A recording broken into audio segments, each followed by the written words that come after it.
everyone.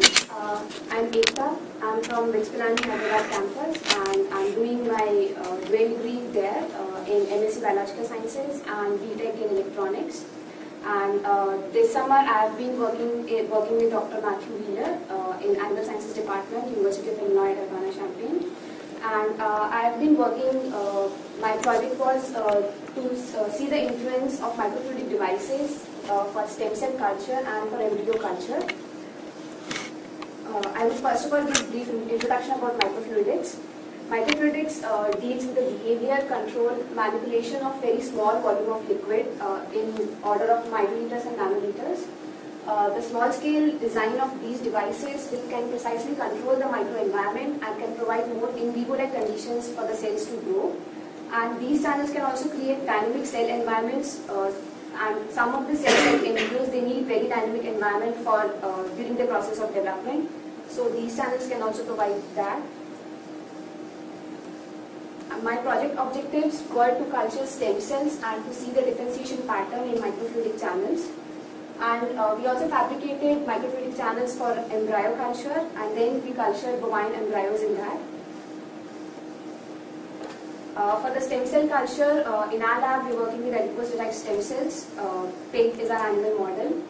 And these cells can serve as an alternative to bone marrow-derived stem cells because they have been found to form cartilages and bones. And these can be found, these can be isolated easily, and they have high stem cell concentration as compared to bone marrow-derived stem cells. And they will cause very less morbidity to patients, so they are a better alternative as compared to bone marrow-derived stem cells. We seeded adipose-derived stem cells in microfluidic channels to differentiate towards adipogenic, osteogenic, and chondrogenic lineages. And this is the channel which I used for culturing adipose-derived stem cells. And its dimensions were, it was 5 mm long, 1 mm wide, and 200 micrometer deep. We maintained the cell culture for 14 days, and at the end of 14 days, we stained them with the respective dyes. For adipogenic, we used oil red O. For osteogenic, it was alizarin red, and for chondrogenic, toluidine blue. And there were 5 biological replicates, and we obtained positive staining results in all the channels. This was the adipogenic differentiation. Here, the oil red stains red. The oil droplets which are present inside the adipose sites will get stained red in presence of oil red O, which you can see here. And then for osteogenic, these cells, as you can see in the later days, these cells, they grow in cluster, and when stained with alizarin red, they will show red color because of presence of the calcium. For chondrogenic differentiation, we used toluidine blue, which stains violet because of the presence of proteoglycans. And then after the stem cell culture, we cultured embryos. We used bovine embryos, and this was a channel which we used for culturing the stem cells. It has 3 parts: inlet well and outlet well, and there was a constriction region. From inlet well, you can load your medium and embryos through here. The constriction region is basically designed like this, in which the embryo will stay over here, but your medium can flow through this channel and can go here. The main advantage of this is that you do not have to disturb your embryo every time when you are changing the medium. So that will improve the viability of the embryo. Apart from that channel, we also use micro wells, which were 520 micrometer in diameter. And this well has a channel attached to the wells, so that all the wells are interconnected. And the embryos will have a common medium for them to grow, so that if there is any heterogeneous material which is secreted out by embryos, all the embryos will have, they can be benefited by that.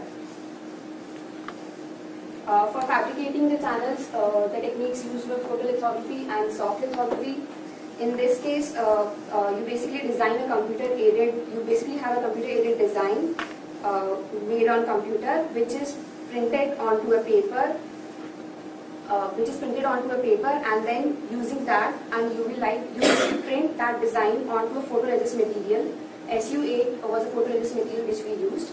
And then using, now your SU8 has that structure which you want to make. So that is called a master. Using that master, you keep that master onto PDMS, that is polydimethylsiloxane, which will form your channels, which will form your wells and channels. So this was my photo mask. This structure will create the constriction region, and this will create the channel. This was the master of SU8, and this is the PDMS mold. And this is a schematic representation of my channel with the loading funnel, the channel and the constriction region and the outlet well. This is the embryo culture. We culture bovine embryos. This is the embryo inside the well when it moves into the microchannel, and then it goes and stays at the constriction region. This was a culture in the micro wells. Using this study, we can conclude that microfluidic devices support the stem cell culture, and they can serve as a better platform for stem cells to grow. And since these devices uses very small amount of medium, we can have many different culture compositions. We can try a lot of culture compositions, and this whole process can be automated using fluid handling robotics. And since we are dealing with very small number of cells, we can understand the cellular structure and function in a better way, and also at the scale which is found in the living systems. And this study of stem cells in microfluidic devices was submitted for a student competition in International Embryo Transfer Society in Germany. And that's all for my presentation. And I would like to thank Khurana Program, Department of Biotechnology, India, Indo-US Science Technology Forum, University of Illinois, Charles Ward India Illinois Scholarship. I would like to thank Dr. Matthew Wheeler for taking me in his lab.